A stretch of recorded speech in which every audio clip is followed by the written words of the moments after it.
आज माननीय supreme court ने जो फैसला दिया है वो पूरे देश के लिए एक ऐतिहासिक फैसला है। कई फैसले ऐसे होते हैं जो देश के लिए एक दिशा निर्धारण का काम करती है।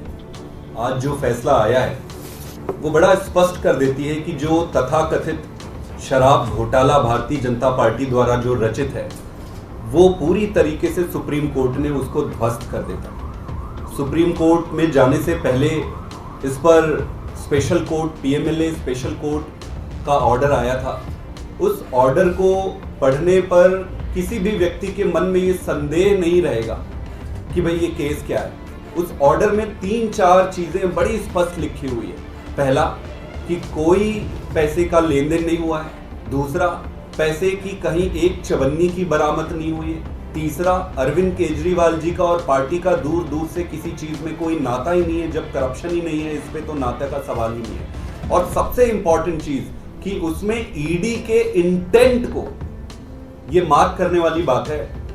कोर्ट के ऑर्डर में ईडी के इंटेंट पे बड़ा क्वेश्चन मार्क लगा है कि ईडी जो है बड़े एक मैलिफाइड इंटेंट के साथ काम कर रही है। ये बहुत बड़ी बात है। जब कोई एक एजेंसी अपने खोटे नियत के साथ किसी पक्ष के साथ व्यवहार करती है तो वो बहुत गंभीर विषय हो जाता है।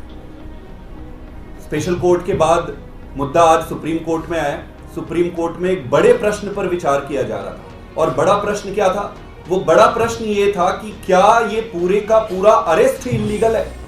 तो कोर्ट ने अपने तरीके से अध्ययन करके इसको बड़े बेंच के पास भेजा है। जो भी होगा वो देश के लिए अच्छा ही होगा, दिशा निर्धारण होगा आगे।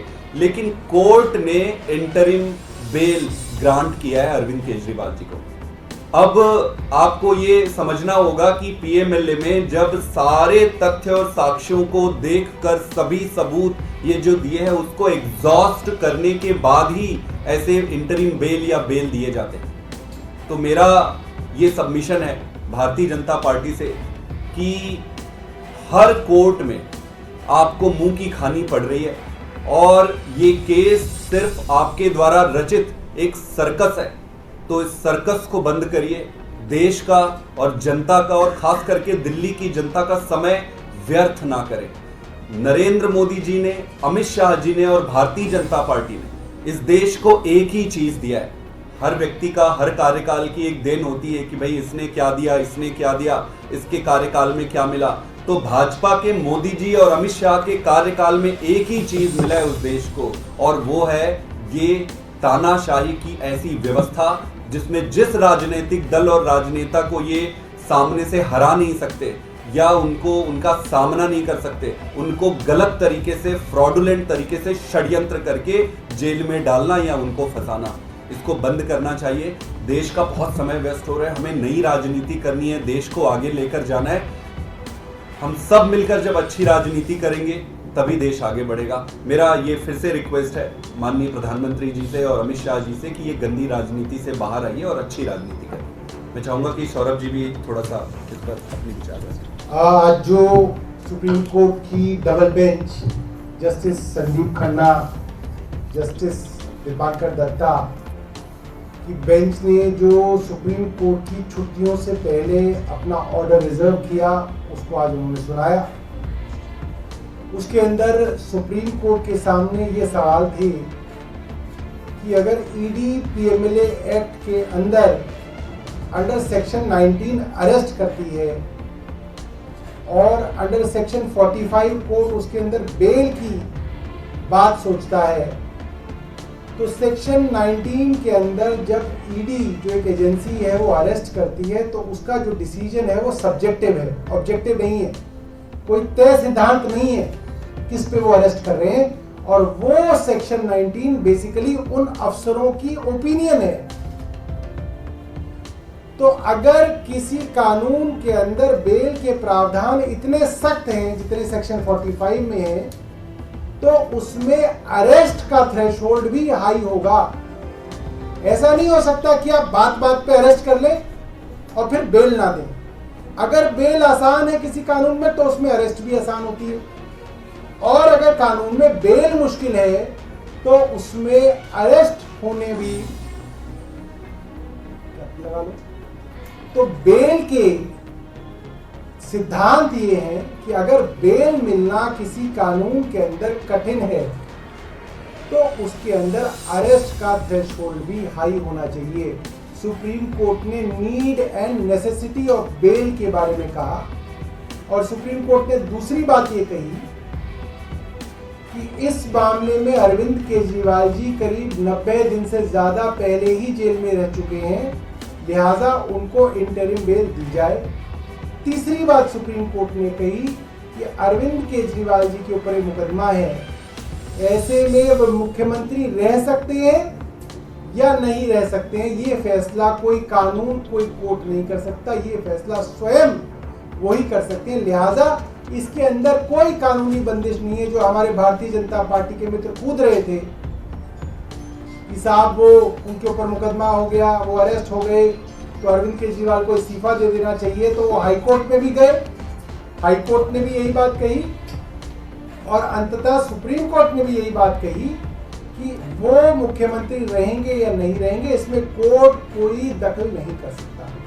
ये बात आपके सामने रखी और मैं अपनी तरफ से उन सभी लोगों को बधाई देना चाहता हूं जो इस केंद्र सरकार के अत्याचार से पिछले कई सालों से लड़ रहे हैं और खास तौर पे पीएमएलए के कारण उनके ऊपर अलग अलग मौकों पे अत्याचार किया जा रहा है।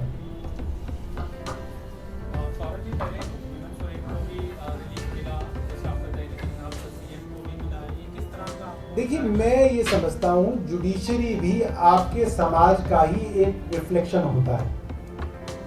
आज पूरे देश में इस बात की चर्चा है कि जिसको चाहे भारतीय जनता पार्टी की केंद्र सरकार मुकदमों के अंदर फंसाती है।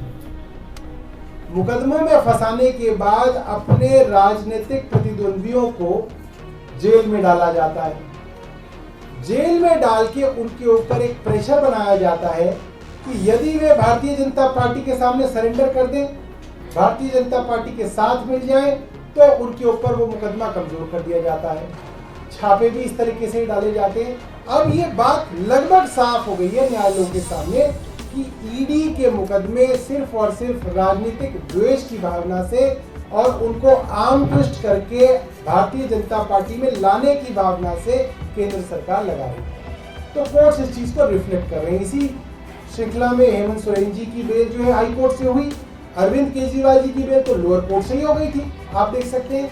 मगर जिस तरीके से ईडी रातों रात भागी, हाई कोर्ट के जज साहब ने बिना हाई कोर्ट का फैसला आए, ये इतिहास में पहली बार हुआ है, जिस जज ने हाई कोर्ट का फैसला ही नहीं पढ़ा, उसको यही नहीं मालूम कि लोअर कोर्ट ने किस बात पे बेल दी है, लोअर कोर्ट ने क्या दलीलें मानी है, क्या दलीलें खारिज की है, उस फैसले को बिना देखे हाई कोर्ट के जस्टिस साहब ने जो है उसके अंदर रोक लगा दी थी।